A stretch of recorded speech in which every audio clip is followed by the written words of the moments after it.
A difference or contrast between similar things or people. Similar words: difference, contrast, dissimilarity, divergence, variance. Distinction.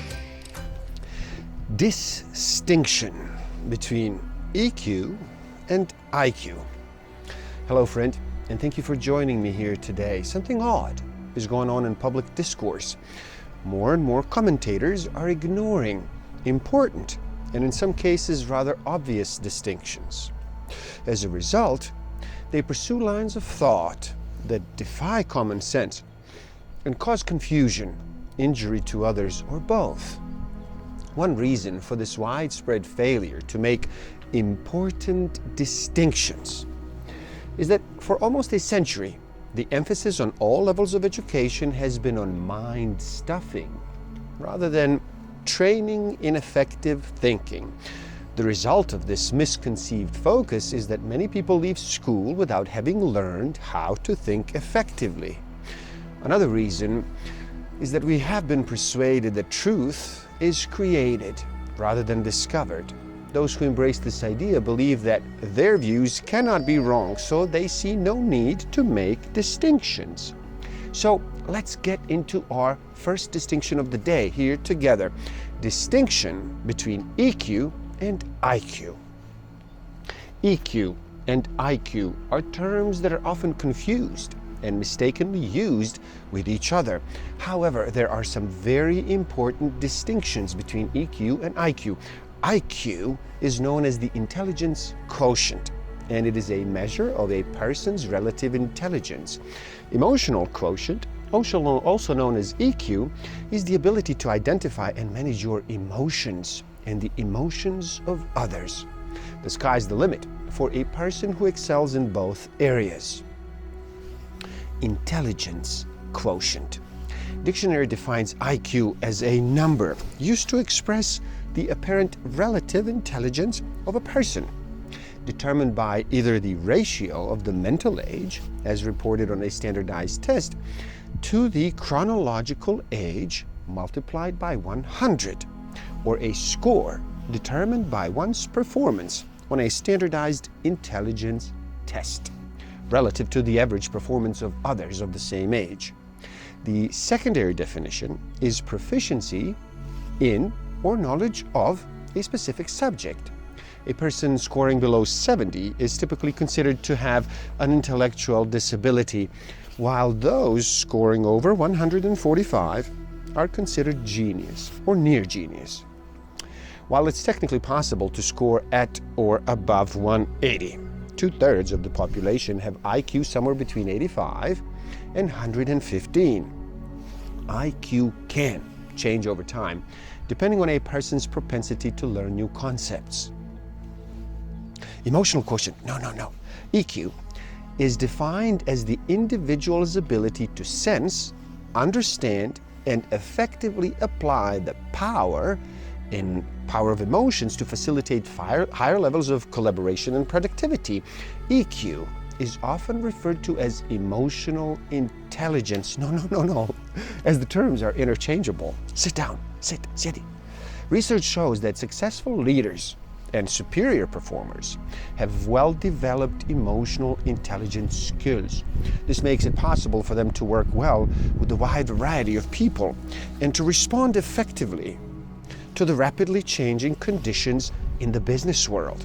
In fact, a person's emotional intelligence may be a better predictor of performance success than intelligence.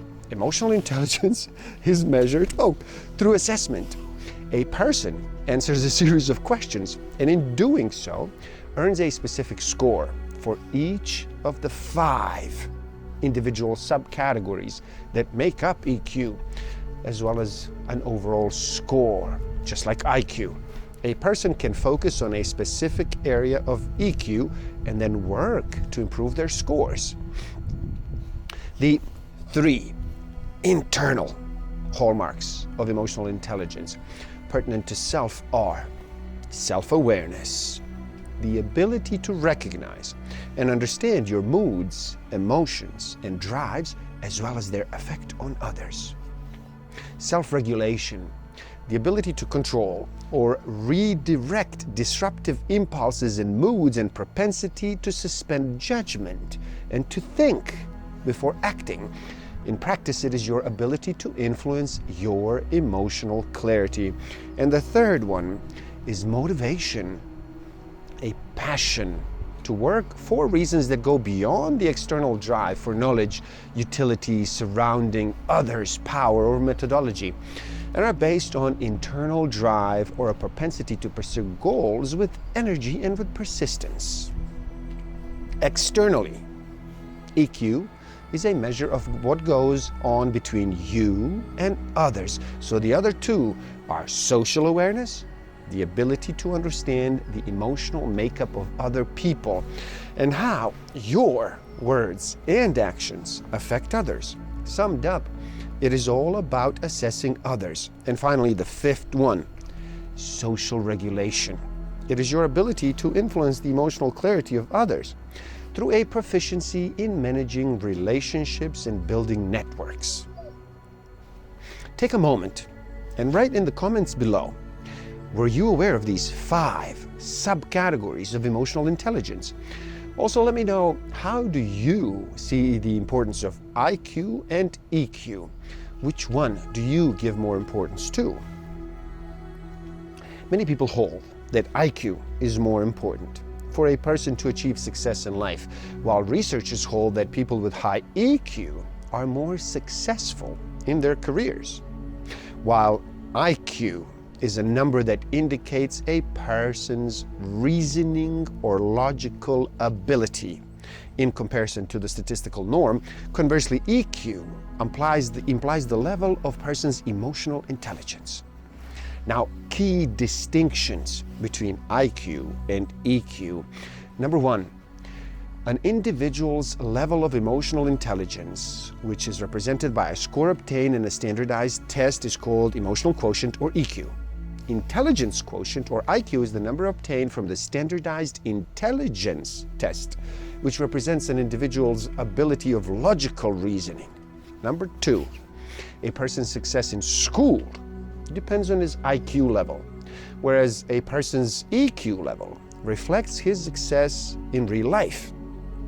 Number 3, EQ measures an individual's social and emotional competencies, or one's ability to recognize one's own and other people's emotional expressions. Conversely, IQ measures a person's academic competencies and reasoning ability. Distinction number 4, emotional quotient is acquired and improved as opposed to intelligence quotient, which is an ability you are born with. And number 5, a person with good EQ can recognize, control, and express one's own emotions, perceive and assess others' emotions.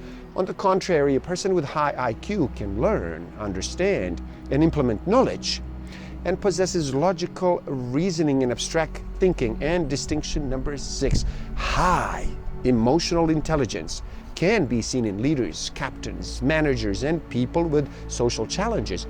Unlike intelligent quotient, identifies people with high intellect, common sense, mental challenges, and so on. IQ represents abilities such as visual and spatial processing, knowledge of the world, fluid reasoning, working memory and short-term memory, as well as quantitative reasoning. EQ is centered on the abilities such as identifying emotions, evaluating how others feel, controlling one's own emotions, perceiving how others feel, using emotions to facilitate social communication, and relating to others. How to develop emotional intelligence. Before I share some of my own suggestions, do me a favor and in the comments below, write down some of your own favorite ways to develop or improve emotional intelligence. Number 1, mental acrobatics. The thing is, emotional intelligence seems simple, but that doesn't mean it is easy. The problem is that your brain avoids feeling conflicted about its decision making. It creates discord because it doesn't like uncertainty, so it performs mental acrobatics to avoid distress. Our brain tries to convince itself that whatever feels good equals what is good and right. This is what makes emotional intelligence complex. Deliberately taking a step back and reflecting on your emotions and managing these may feel contradicting. Luckily, the obstacles do not make emotional intelligence impossible to learn. If something doesn't challenge you, it doesn't really change you. Also, no quick fix.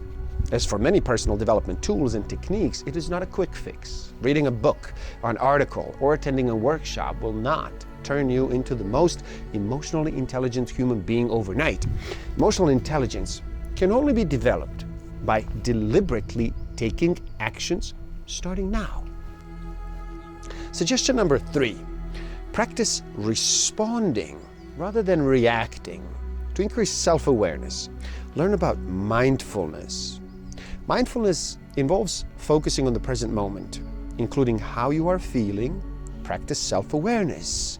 Acknowledge your own emotions to develop and understand your own feelings and behaviors. Find out what your motivations are behind your emotions. Welcoming an emotional process. Number 1, be aware of your inherent willingness to avoid negative emotions. Number 2, take time to observe your emotions, recognize and experience it. Welcome your emotions. Number 3, focus on internal and physical sensation. Try to identify them. Number 4, focus on your perception, the effect of the emotion. Number 5, focus on your breathing. This allows you to be in the moment. Number 6, examine your thoughts. Number 7, when you're feeling lost in your thoughts, move your attention back to your central internal feeling. And number 8, elaborate on your thoughts. Has your feeling changed? Are you going to do something different from what you were planning to do before? Another suggestion is self-regulation. Self-regulation is about guidance. To develop your regulation skills, you have to learn how to manage your emotions suitably.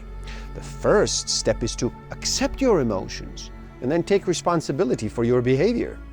Give yourself time to pause and to think. And finally, human relations. You will need to develop active listening skills and be ready to acknowledge others' emotions. To become a truly emotionally intelligent professional. Developing emotional intelligence is not done overnight. Like many other skills, it takes time. It takes dedication to grow as a person, not chasing every impulse you get. And making deliberate choices will give more meaning to your life. If you would like to develop your emotional intelligence, start with taking a step back when you come up against difficult emotions, and then reflect on them. And there you have it, distinction. Don't forget to subscribe and hit that notification button. Share this video with people you know can benefit from this distinction. Leave a comment and let me know what you do to improve both your IQ and your EQ. And if you feel you are ready to improve your self-awareness, your social awareness, your self-management and relationship management even further, do check out my Master of Life Awareness program, Human Needs Psychology, plus Emotional Intelligence, plus Universal Laws of Nature. You can only experience what you are aware of, so become a Master of Life Awareness. The link is in the description below. Thank you. Love and respect.